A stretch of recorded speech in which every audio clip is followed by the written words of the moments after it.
여러분이 만약 유언을 남긴다면, 여러분 자녀들이나 가족들에게 유언을 남긴다면 여러분들은 어떤 유언을 남기시겠습니까? 한번 생각해 보셨습니까? 만약 내가 죽는다면, 유언을 남긴다면 나는 어떤 유언을 남길 것인가? 제가 접했던 가장 인상적인 유언 중에 한 가지는 미국 세드백 교회를 담임하고 있는 릭 워렌 목사님의 그 아버지가 남겼던 유언이었습니다. 오늘 그 책을 통해서 접했던 그런 내용인데요. 릭 워렌 목사님의 아버지도 목회자였습니다. 근데 이분은 특별히 교회를 지어주는 일에 상당히 열심을 내셨던 그런 분이셨어요. 헤비타트 운동처럼 주변에 자원봉사자들을 모아서 어떤 그 교회가 없는 곳에 교회를 지어주는 그런 일들. 그래서 미국뿐만 아니라 호주에서도 와도 교회를 지어주셨고, 세계 곳에 교회가 없는 곳에 교회를 지어주는 일들을 많이 하셨다고 합니다. 그 생전에 약 150채 정도의 교회를 지었다고 합니다. 또 이분이 이제 돌아가실 때가 되었어요. 그래서 병원에서 투병 생활하다가 마지막 임종시가 되어서 또 병원에서 연락이 와서 릭 워렌 목사님은 또 아버지의 임종을 또 지켜보기 위해서 병실에 들어갔다고 합니다. 그래서 아버지가 마지막으로 자기 아들 릭 워렌 목사님의 손을 붙잡고 마지막으로 한 유언이 있어요. 딱 한 문장이었습니다. One more for Jesus. 한 사람이라도 더 예수님을 위해서, 한 사람이라도 더 예수님께로, 한 사람이라도 더 예수님께로 인도하라, 그런 뜻이겠죠. 이 말을 그날 수백 번을 자기 아들에게 반복해서 이야기하다가 하나님 나라로 가셨다는 그런 이야기입니다. 너무나 감동적이었어요. One more for Jesus. 한 사람이라도 더 예수님께로, 한 사람이라도 더 예수님께로. 여러분들은 어떤 유언을 남기시고 싶습니까? 여호수아 24장, 오늘 우리가 읽은 여호수아 24장 말씀도 일종의 유언과 같은 그런 말씀입니다. 여호수아 24장을 읽어보면 여호수아가 죽는 장면이 나와요. 그래서 마지막으로 죽기 전에 자기가 인도했던 이스라엘 백성들을 다 모아놓고 마지막 고별 설교, 유언적 설교를 하는 내용이 여호수아 24장 내용입니다. 여러 가지 많은 이야기가 있는데 이 내용들을 한 세 가지로 요약해 볼 수가 있을 것 같아요. 첫째는 뭐냐면은 여기까지 온 것이 하나님의 은혜인 것을 결코 잊지 마라라는 그런 유언이었습니다. 여호수아서를 여러분 크게 읽어보면 크게 두 부분으로 나눌 수가 있습니다. 전반부 1장부터 12장까지는 가나안 땅을 정복하는 그런 내용입니다. 오매불망 이스라엘 백성들의 소원이 약속의 땅에 들어가는 거 아니겠어요? 근데 여호수아의 인도를 통해서 이스라엘 백성들이 가나안 땅에 들어갔어요. 그리고 여러 가지 가나안 땅에 있는 부족들과 싸워서 그 성들을 차지하는 장면들이 여호수아 1장부터 12장까지 내용입니다. 그리고 13장부터 마지막까지는 그 땅을 각 지파들에게 어떻게 분배했는가, 이 분배에 대한 이야기가 마지막 이야기예요. 그래서 이제까지 이스라엘 백성들은 정말 그렇게 간절히 기도하고 소망했던 그 약속의 땅, 하나님이 그 조상들에게 약속해 주셨던 그 땅을 드디어 차지했어요. 그리고 각 지파별로 드디어 또 가족별로 그 땅을 드디어 차지하게 되었습니다. 그런데 여호수아가 하는 말이 이 모든 것은 다 하나님의 은혜였다라는 그런 내용입니다. 특별히 오늘 고별 설교의 또 전반부를 또 보면은 24장 1절부터 13절까지 쭉 내용을 쭉 보게 되면 하나님께서 어떻게 말씀하셨는가를 보여주고 있습니다. 그런데 이 말씀을 쭉 읽어보면은 내가라는 말이 계속 반복됩니다. 1절부터 13절까지 무려 17번, 영어 성경으로 세워보니까 17번이나 내가가 누굽니까? 하나님이죠. 여기 3절 말씀 보면은, 내가 너희 조상 아브라함을 강 저쪽에서 이끌어내어 또 또 7절 말씀 보면은 내가 너희 애굽 사람들 사이에 흑암을 두고 바다를 이끌어 그들을 덮었나니. 또 8절 말씀 보게 되면 내가 또 너희를 인도하여 요단 저쪽에서 거주하여 아모리 족속의 땅으로 들어가게 하였고. 10절 말씀 내가 발람을 위해 듣기 원하지 아니하였으므로 그가 오히려 너희를 축복하였고. 또 11절 말씀 너희와 싸우기로 가나안 족속들이죠. 내가 그들을 너희 손에 넘겨주었으며. 13절 내가 또 너희가 수고하지 않은 땅과 너희가 건설하지 아니한 성읍들을 너희에게 주었더니.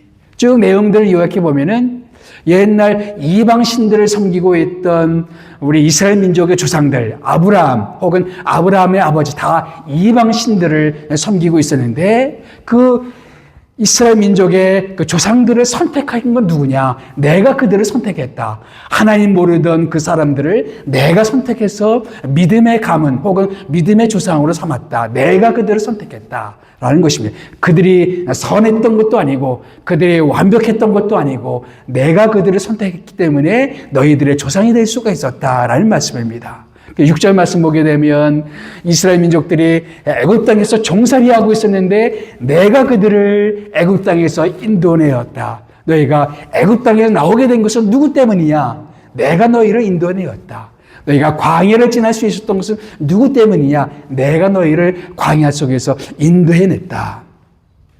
너희가 요단강 저편에 있는 아모리 족속들과 싸울 때 그 아모리 족속의 왕들을 몰아낸 것은 누구였느냐? 내가 그들을 몰아내었다. 또 발람이라는 선지자가 이스라엘 민족을 저주하려고 했을 때 그 저주를 축복으로 바꾸는 사람이 누구냐? 그런 존재가 누구냐? 내가 저주하려던 그 저주를 축복으로 바꿨다. 또 11절에 보게 되면 가나안의 수많은 족속들이 너희를 대적해서 전쟁을 일으켰을 때 내가 그들을 쫓아내었다. 그리고 이 땅 너희들이 경작하지도 않고 가꾸지도 않은 이 땅을 너희들에게 준 것은 누구였느냐? 내가 너희들에게 주었다. 그러니까 뭐예요? 다 누가 했던 거예요? 하나님이 하셨다는 겁니다.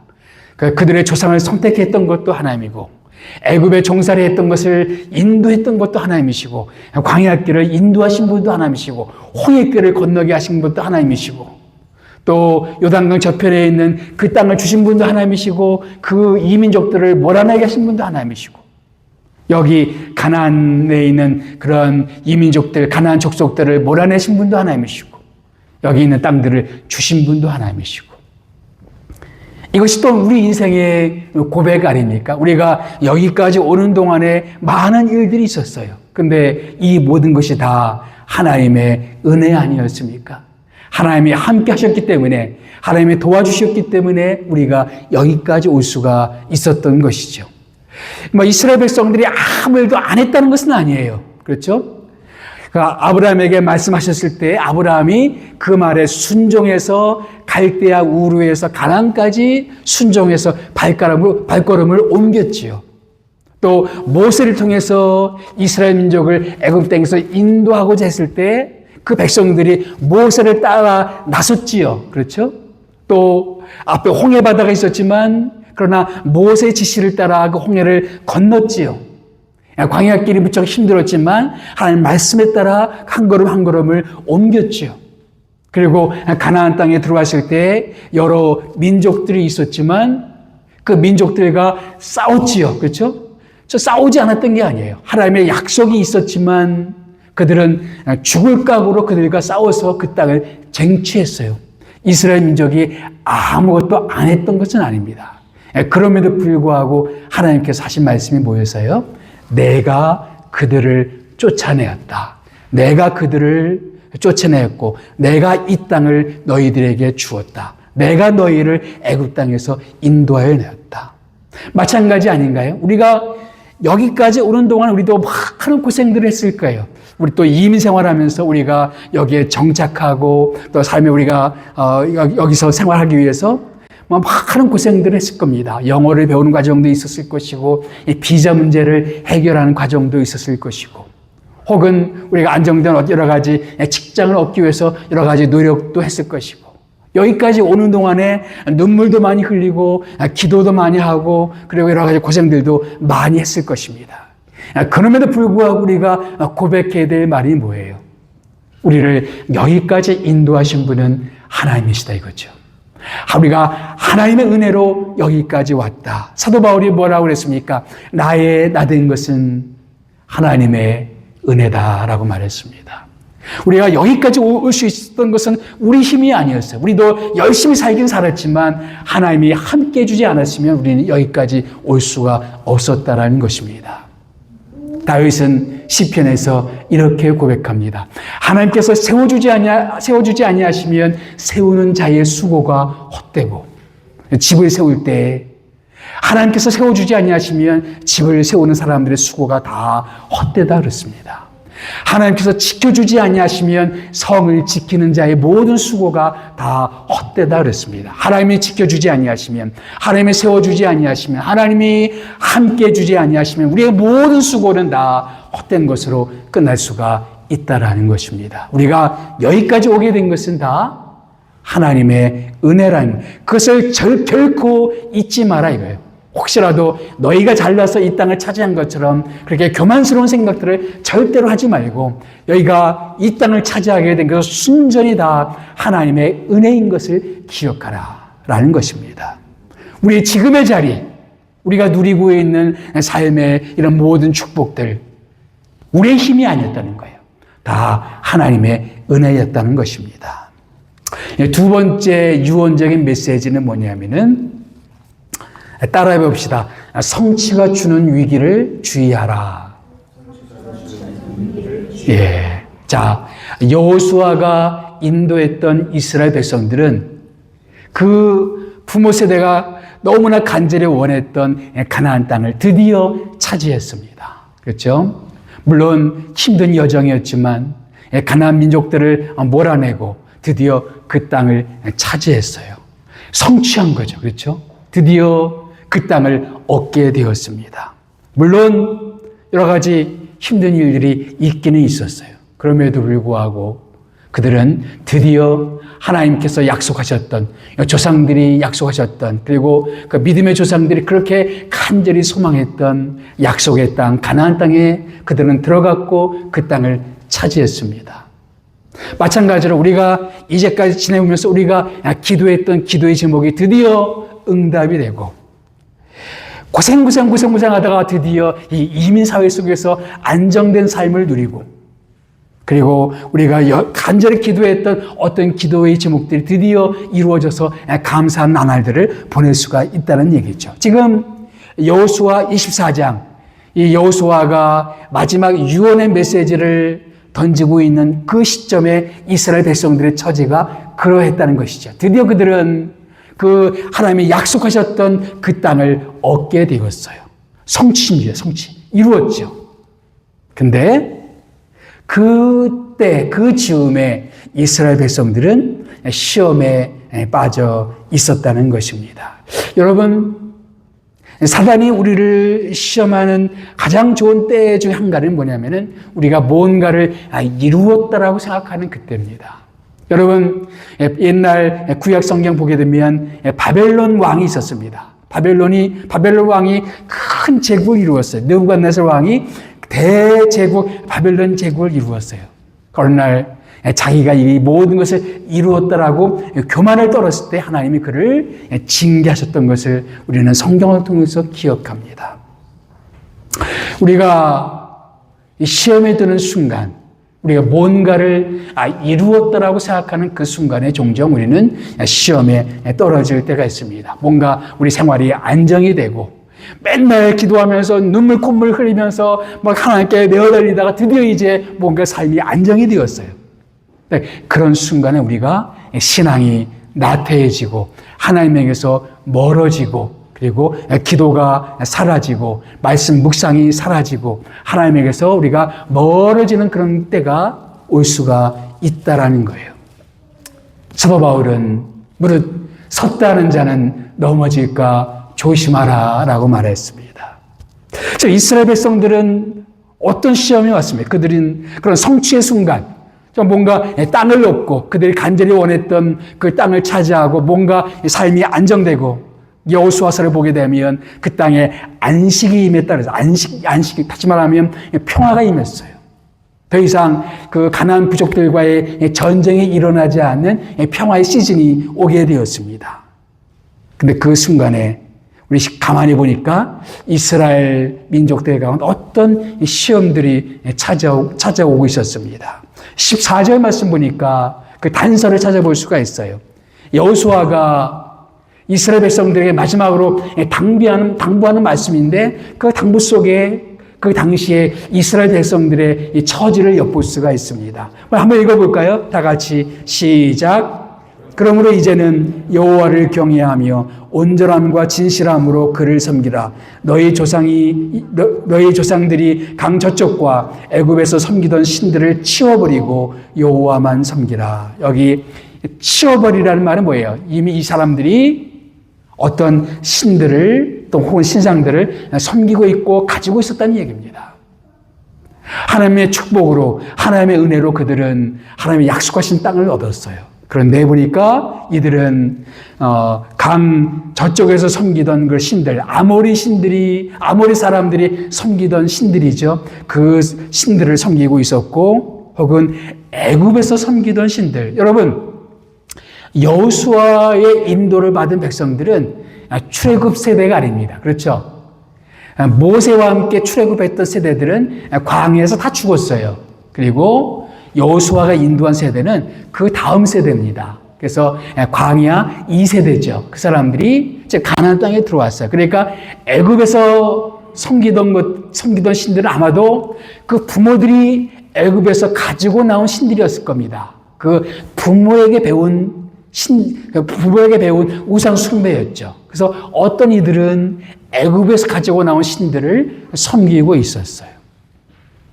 모든 삶이 안정되고 나니까 슬금슬금 하나님에게서 멀어지고 다른 신들을 섬기고 있었던 모습들을 우리는 이스라엘 백성들을 통해서 볼 수가 있습니다.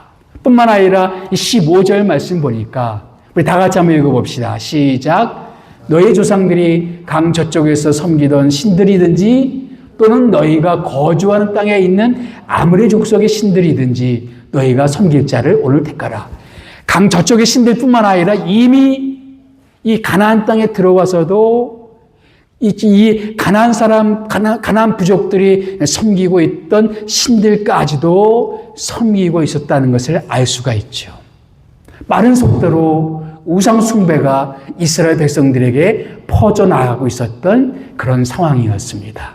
그 장면을 우리는 사실은 이 여호수아 다음에 사사기를 읽어보면 아주 리얼하게 확인할 수가 있습니다. 얼마나 쉽게 이스라엘 백성들이 하나님을 버리고 이방 신들을 섬기고 있었는지 이 사사기는 아주 세밀하게 고발합니다. 그런데 바로 이 모든 순간들이 뭐예요? 열심히 하나님의 도우심으로 여리고성을 정복하고 아이성을 정복하고 예루살렘 연합군을 정복하고 또 북방에 있었던 그런 하솔의 왕 야빈의 그 연합군을 정복하고 이 싸움 가운데는 그럴 겨를이 없었어요. 근데 이제 전쟁이 끝나고 땅들을 얻고 삶이 안정되고 편안해지고 그러다 보니까 슬금슬금 딴 생각들이 나기 시작한 거예요. 기도가 사라지고 하나님을 믿는 신앙이 식어지고 신앙은 미지근해지고 그리고 신앙이 하나님께 대한 그런 열심이 나태해지기 시작했던 것입니다. 이런 모습들이 우리들에게도 올 수가 있다라는 거예요. 우리 여기까지 오는 동안에 우리도 참 각 사람들마다 참 사연들이 다 있더라고요. 예민자들마다 개인마다 가정들마다 다 사연들이 있어요. 눈물 없이 들을 수 없는 사연들이 참 많습니다.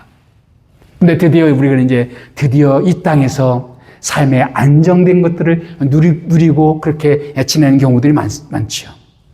그러면서 어떤 우리에게 찾아올 수 있는 그런 시험들, 그 시험을 조심해야 된다는 겁니다. 더 이상 기도할 필요를 느끼지 못하고, 더 이상 간절히 하나님을 찾아야 될 필요를 느끼지 못하고, 말씀을 묵상하는 것이 사라지고, 기도하는 것이 사라지고 예배하는 것이 사라지고 그냥 의무적으로만 주 앞에 예배드리는 그런 모습으로 냉담한 신앙으로 지금 우리가 전락하고 있는 것은 아닌지 우리 자신을 살펴볼 필요가 있었습니다. 세 번째, 여호수아가 이스라엘 백성들에게 경고하고 또 유언을 남기는 이야기는 뭐냐면은 신앙을 방해하는 것에 대해서는 분명하게 노라고 말할 수 있어야 되겠다라는 거예요. 제가 읽었던 책 가운데 예전에 읽었던 책인데요. 알렉스 데이 맥킨타이어라는 사람이 쓴 덕의 상실, After Virtue라는, 우리 고대 사람들은 덕이라는 것을 인생의 추구해야 될 목표로 삼고 덕이 있는 사람, 지혜, 지식, 용맹, 그런 어떤 절제, 이런 어떤 덕을 추구하는 것이 고대 시랍 사회나 로마 사회나 혹은 이스라엘 사람들이 그런 덕들을 추구해 왔다는 것이죠. 근데 지금은 그 이후 시대라는 것입니다. 사람들은 더 이상 덕이라는 것들을 추구하지 않는 거예요. 사람들에게 있어서 도덕이라는 것은 각자 좋다고 여기는 것, 자기가 옳다고 여기는 것이 각 사람의 도덕이 되어버렸어요. 절대적 기준의 어떤 도덕이라는 것은 이제 없다는 겁니다. 이 사람이 이게 옳다고 그러면 그게 그 사람의 도덕인 것이고, 이 사람이 이것이 옳다고 그러면 이것이 도덕인 거예요. 이 사람이 남녀간의 결혼이 옳다고 생각하면 이것이 이 사람의 도덕이고, 아니다, 동성간에도 얼마든지 결혼할 수 있다라고 믿는다면 이건 이 사람의 도덕이라고. 요즘에 사람들은 다 그렇게 자기가 믿는 바가 각 사람의 도덕이 되어버린 도덕 이후의 시대 속에 우리가 살게 되었다라는 것입니다. 사람마다 신념이 다르다는 것이죠. 믿는 바가 다르다는 것. 절대적으로 이것만 옳다 저것만 옳다라고 주장할 수가 없는 시대라는 것이죠. 그래서 우리는 더 이상 상대방의 신념을 비난하지 말고, 우리가 자기 신념을 지키되 다른 사람의 신념을 우리가 비난하지 말고 그것들을 포용해주고 관용해주는 포용사회, 관용사회로 우리가 가야 되지 않겠느냐라는 것입니다. 너무 우리가 배타적으로 혹은 사람들을 차별적으로 대하지 말고 우리가 서로 포용해주는 문화로 나가야 되지 않겠느냐.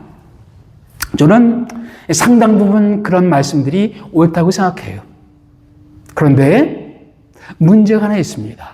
사람들은 이런 것까지도 비판을 합니다. 왜 굳이 꼭 예수님만이 우리의 구원자라고 얘기하느냐? 다른 구원자도 얼마든지 가능할 수 있지 않겠느냐? 왜 기독교인들은 독선적으로, 배타적으로 예수만이 우리 죄를 용서할 수 있다고 그렇게 주장하느냐? 다른 신들도 얼마든지 그 사람들의 구원자가 될 수 있는 것이 아니냐? 다 길이 다른 것이지, 이 사람은 이 길로 가는 것이고 저 사람은 저 길로 가는 것 뿐이지, 길은 다를 수 있지만 다 가고자 하는 것은 똑같은 것이 아니겠느냐. 그렇게 이야기합니다. 기독교인들은 너무 배타적이다. 다른 신들이 아닌 오직 유일하게 예수님만이 구원자라고 얘기하는 것은 너무 배타적이다. 이렇게 이야기한다는 것이죠. 왜 꼭 결혼을 남녀 간에, 이성 간에 결혼해야 된다고 그렇게 생각하느냐. 동성 간에도 얼마든지 결혼할 수 있다고 그렇게 우리가 믿을 수 있지 않겠느냐. 그리스도인들이 그래서 그렇지 않은 사람들을 알게 모르게 차별하고 배타하는 것이 아니겠느냐라는 거예요. 여호수아 말기가 그런 관용의 시기였습니다. 굳이 왜 우리가 여호와 하나님만 섬겨야 된다고 자꾸 그렇게 주장하느냐. 강 저편에 있는 신도 섬길 수 있는 것이고, 애굽에서 나온 애굽에서 우리 조상들이 섬기던 그 신도 섬길 수 있는 것이고, 그리고 가나안 땅에 있는 여러 부족들의 신들을 우리가 얼마든지 섬길 수 있는 것이 아니겠느냐라는 것이 여호수아 시대의 그런 관용주의였습니다. 사실은 따지고 보면 우리 시대의 관용주의와 별반 다를 것이 없죠. 문제의 사안만 조금 다를 뿐이지 꼭 우리가 한 가지 신념만, 한 가지 진리만 그렇게 죽자 살자 생명 걸고 지키려고 하느냐. 그러나 여호수아는 뭐라고 얘기합니까? 14절 말씀 다시 한번 읽어볼까요? 14절 말씀 시작. 그러므로 이제는 여호와를 경외하며 온전함과 진실함으로 그를 섬기라. 너희 조상들이 강 저쪽과 애굽에서 신들을 치워버리고 여호와만 섬기라.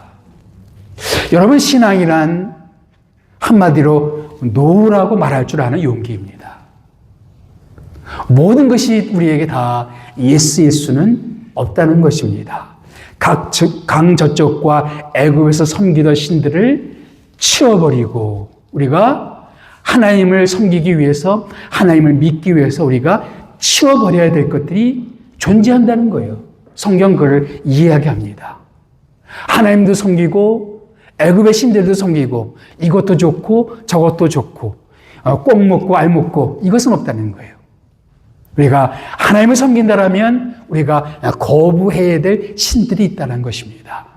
우리가 성경의 가치를 믿고 성경의 결혼관을 우리가 받아들인다면 우리가 거부해야 될 어떤 결혼관도 있고 거부해야 될 어떤 생각들도 있다라는 것입니다. 물론 사람들이 이것을 반대할지 몰라요. 우리를 배타적이라고 이야기할지 몰라요. 어떤 사람들은 왜 굳이 예수님만 구원자라고 이렇게 믿느냐에 대해서 상당히 비판적으로 우리를 대합니다. 그럼 우리는 예수님만이 우리의 유일한 구원자라고 믿습니다. 예수님의 십자가의 보혈만이 우리의 죄를 깨끗하게 씻을 수 있다라고 믿습니다. 다른 신으로는, 다른 이름으로는 구원받을 수 없나니 오직 예수의 이름만이 우리를 구원할 수 있다라는 그 사도 베드로의 그 말이 진리라고 우리는 믿습니다. 예수님은 우리에게 말씀하시기를 너희가 하나님과 재물 두 주인을 섬길 수가 없다라고 말씀하셨습니다. 재물을 섬기든지 하나님을 섬기든지 둘 중에 하나를 해야 된다. 우리가 주님을 섬기는 과정 속에서 우리가 no라고 분명히 말해야 되는 영역들이 있다는 거예요. 우리 신념에서도 마찬가지고 우리 삶 속에서도 내가 아니요라고 말해야 되는 영역들이 있다는 겁니다. 내 삶에 알게 모르게 찾아오는 우상들이 있어요. 재물의 우상이 있을 수 있고 혹은 어떤 인기라는 우상이 있을 수가 있고 어떤 취미 생활이 하나님께 대한 사랑을 방해할 때 그 취미가 우리의 우상이 되는 것이고 자녀가 우상이 되는 경우들도 있고 혹은 내가 좋아하는 어떤 것들이 내가 좋아하는 어떤 운동이나 이런 것들이 내 우상이 될 수도 있고 그러나 예수님은 우리에게 분명히 말씀하십니다. 너희가 재물과 하나님을 겸하여 섬길 수가 없느니라. 우리는 재물을 얻기 위해서 열심히 일할 수가 있죠. 그러나 우리가 결코 허용하지 말아야 될 것은 그것이 내 신이 되는 것을 우리는 허용하지 말아야 됩니다. 그렇다면 재물이 내 신인지 아닌지를 우리가 어떻게 알 수 있을까요? 재물이 내 우상이 되고 있는지 아닌지를 우리가 어떻게 알 수가 있을까요? 비교적 간단하게 확인해 볼 수가 있어요. 지난 한 달 동안, 지난 1년 동안 나는 하나님에 대한 생각을 얼마큼 많이 했는지 아니면 재물에 대한 생각을 얼마큼 많이 했는지 하나님에 대한 생각은 조금도 안 하고 내가 계속 생각하는 것이 돈 문제나 다른 문제나 그것들만 계속 생각하고 있었다면 그게 내 우상들이죠. 어떤 것도 하나님보다 더 중요하게 내 생각을 지배하고 내 마음을 지배하고 내 생활을 지배하고 있다면 그것은 내 우상인 것입니다. 오직 하나님만 섬기라. 여기 보면 하나님을 경외함으로 경외라는 말이 뭐예요? 두려워한다는 겁니다. 하나님 무서운 줄 알아야 된다는 거예요. 하나님 두려워할 줄 알아야 된다. 하나님은 질투의 하나님이에요. 그 어떤 것들이 내 삶 가운데 하나님의 자리를 대신한다면 하나님 그것은 용납할 수가 없다는 거예요. 너는 나 외에 다른 신을 내 앞에 두지 말라. 옛날에는 그것이 이방 신상이었지만 오늘날은 그것이 우리 마음속에 주님보다 더 중요하게 여기고 내 생각을 지배하고 내 마음을 지배하는 어떤 것일 수가 있습니다. 너희는 두 주인을 섬길 수가 없다라고 말씀합니다. 아주 유명한 책 한 권을 여러분에게 소개하고 싶어요. 노라고 말할 줄 아는 그리스도인이라는 그런 책입니다. 혹시 안 읽어보신 분들은 꼭 읽어보시기 바랍니다. 헨리 클라우드 존 타우샌드라는 사람이 쓴 책인데 이 책이 한국에 처음에는 어떤 제목으로 번역됐냐면은 울타리라는 제목으로 번역됐어요. 그래서 거의 아무도 그 책을 읽지 않았어요. 그래서 다른 출판사에서 재계약을 맺고 노우라고 말할 줄 아는 그리스도인이라는 제목으로 이렇게 번역을 했는데 그때부터 불티나게 팔리기 시작했습니다. 그래서 한국의 크리스찬들의 베스트셀러 중에 한 권이 되었어요. 근데 원래 원 제목이 뭐냐면은 바운더리스라는 제목입니다. 그러니까 경계선. 신앙을 갖는다는 것은 삶의 경계선을 세운다는 것이다 라는 거예요. 여러분 에덴 동산을 보게 되면 하나님은 아담과 하와에게 모든 과일들을 다 허용하셨지만 허용하지 않은 것들이 있었어요. 먹을 수 있는 것이 있었고 먹을 수 없는 것들이 있었다는 것이죠.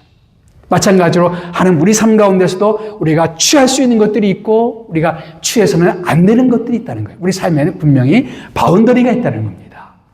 사람들은 자꾸 바운더리를 허물려고 유혹합니다. 사단은 우리 삶 가운데 얼마든지 우리가 그런 바운더리를 허물 수 있다고 얘기합니다. 부부의 바운더리를 허물 수도 있다고 얘기하고 혹은 어떤 경제적인 그런 정직성의 그 바운더리를 허물 수 있다고 얘기하고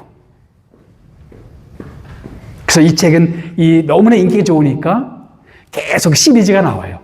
노라고 말할 줄 아는 자녀 양육, 노라고 말할 줄 아는 경제생활, 노라고 말할 줄 아는 계속. 그러니까 우리가 자녀를 양육할 때도 아이들에게 가르쳐야 될 가장 중요한 교훈 중에 한 가지 뭐냐? 안 되는 게 있다는 것을 가르치는 것. 바운더리가 있다는 것을 가르치는 것이 정말 중요하다는 거예요. 신앙생활에도 마찬가지입니다. 신앙이 바로 세워지는 가장 중요한 기둥 중에 한 가지는 뭐냐면은 내 삶 가운데 노우라고 말할 수 있는 영역들이 분명히 있어야 된다는 거예요. 이것도 좋고 저것도 좋고 그건 없다는 겁니다. 내 삶 가운데 치워버려야 될 신상들이 있다는 거예요. 강 저쪽에 있는 신이든지 애굽의 신상이든지 혹은 강 이편에 있는 어떤 신상이든지 너희가 섬길 자를 오늘 택하라. 내 삶 가운데 치워버려야 될 것이 있는지 내가 주님을 믿으면서 하나님을 섬기면서 내 삶 가운데 하나님이 지적하시는 문제 하나님이 계속 성령께서 내 마음 가운데 말씀하시는 영역 너는 그것을 치워버려야 된다. 강 저쪽에 있는 신이든지 내 마음에 있는 우상이든지 그것을 치워버리고 오직 여호와만 섬기라. 노라고 말할 줄 아는 그리스도인이 되시기를 주님의 이름으로 축복합니다. 기도하겠습니다.